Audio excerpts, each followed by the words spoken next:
Narayanganj city corporation মাঝদায় শ্মশানঘাট নিবাসী COVID-19 corona যোদ্ধা Tony ডোমের কর্মসংস্থান ও আবাসন ফিরে পাওয়ার জন্য নারায়ণগঞ্জ জেলা সাতগ্রাম ডোম সমাজ পঞ্চায়েত কমিটি ও যুবক উন্নয়ন কমিটির পক্ষ থেকে আলোচনা সভার আয়োজন করা হয়েছে। শুক্রবার ২৬ এপ্রিল বাদ মাগরিব শাহ ফতুল্লাহ কনভেনশন হলে এই আলোচনা সভা অনুষ্ঠিত হয়।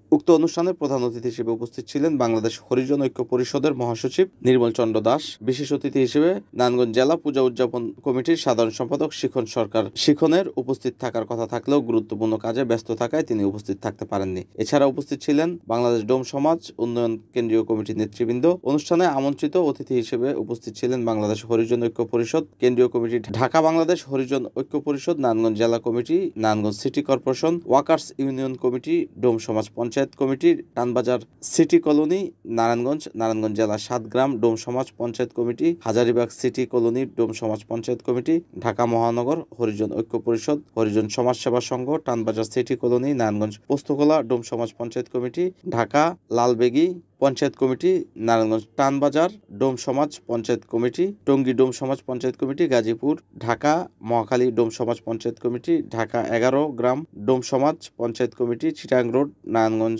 লালবাগ ডোম সমাজ পঞ্চায়েত কমিটি, শ্মশানঘাট ঢাকা গোপীবাগ ডোম সমাজ পঞ্চায়েত কমিটির সভাপতি ও সাধারণ সম্পাদকগণ। অনুষ্ঠানে বক্তারা বলেন, আলোচনা সভাটি পরিচালনায় ছিলেন নারায়ণগঞ্জ জেলা সাতগ্রাম ডোম সমাজ যুব উন্নয়ন কমিটির সদস্যবৃন্দ।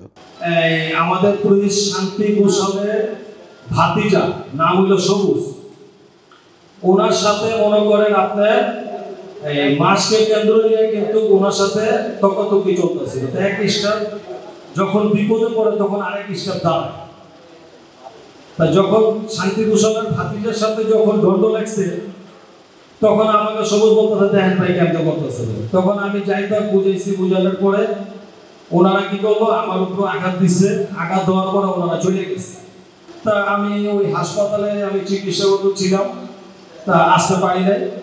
তা সকাল হয়ে গেছে। সকালবেলা আমি আসলাম, আসার পরে দেখি আমার ভাই আছে, তখন ওনাকেও মারছে, আমাদের ঘরে গ্লাস ভাঙছে, প্লাস কি মন্দিরেও ভাঙচুর করছে। আমাদের নারায়ণগঞ্জ সিটি কর্পোরেশনের সর্বনিম্নের মধ্যে 3 বিশেষজ্ঞ কমিটি বানাইছে। তা তাদেরকে বানাইছে। তা এখন আমার প্রশ্ন তো হইল যে আমার ধারায় যদি কোনো ধরনের অন্যায় হয়ে থাকে তাহলে তদন্ত কমিটির কর্তব্যটা কি? আমাকে ডাক্তার জিজ্ঞাসা করা কিভাবে মানে ঘটনাটা হয়েছে বা কি না হয়েছে এটা জানার জন্য। কিন্তু তারা তদন্ত কমিটির লোক কিন্তু আমাকে কোনো কিছু জিজ্ঞাসা করেনি। আচ্ছা, আমি সিটি কর্পোরেশন গেছি দরখাস্ত জমা দিতে, আমাকে দরখাস্ত জমা দিতে দেয়নি। বাকি দরখাস্ত জমা দিস না, এটা তো তর নিয়ে কোনো ঝামেলা না, এটা আমাদের মেয়র মধ্যে এটা বুঝবে। এই কথা বলার পরে আর আমি এটা পদক্ষেপ করি। তথাপ স্যাররা যখন বলছে, আমার সিনিয়র পার্সন স্যার, ওনারা যা পদক্ষেপ দিবে তাই।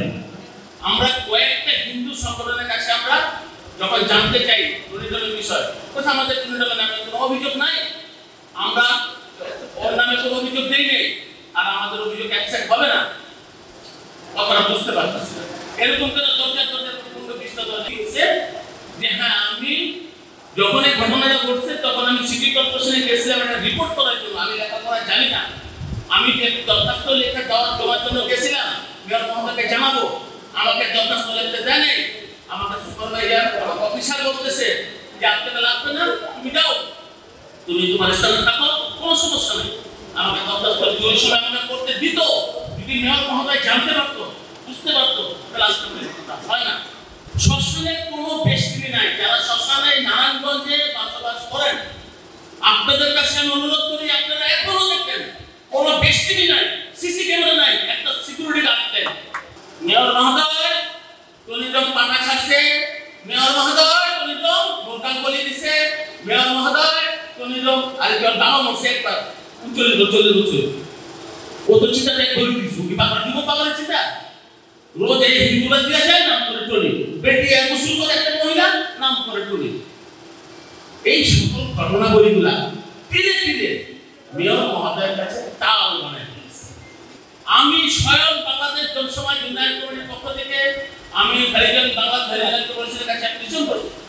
মহোদয় এটা দেখেন, আমার যারা সমস্ত ছিলেন উনি নিজে কিছু অ্যাপ্লিকেশন মেয়র মহোদয় আমি সহ আমরা দুজনের অ্যাপ্লিকেশন একসাথে রিসিভ করা হয়েছে।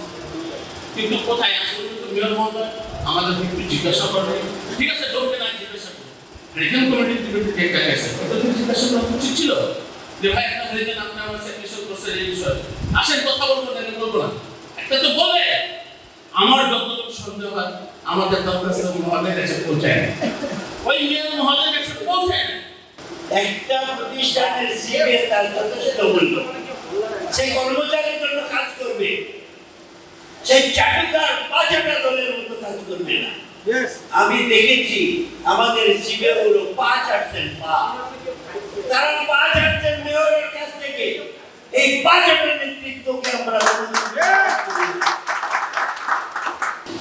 মহোদয়, আপনি তো বিজ্ঞ একজন অ্যাডভোকেট, আপনি বিজ্ঞ একজন ডাক্তার, আপনি কেন কান পড়ে নেবেন?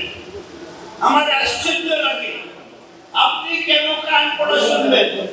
আপনি টনিনো আপনার একজন কর্মচারী, আপনার স্থানীয় বাসিন্দা, আপনার একজন ভোটার, সে যদি কোনো অন্যায় করে থাকে আপনি সরাসরি টনিনোকে ডেকে তো বলতে পারেন যে এরকম কাজ করছেন, তাকে দেখে কিন্তু তার নাম শুনতে নাকি বলে আপনি আপনার চেয়ার থেকে লাভ করেন।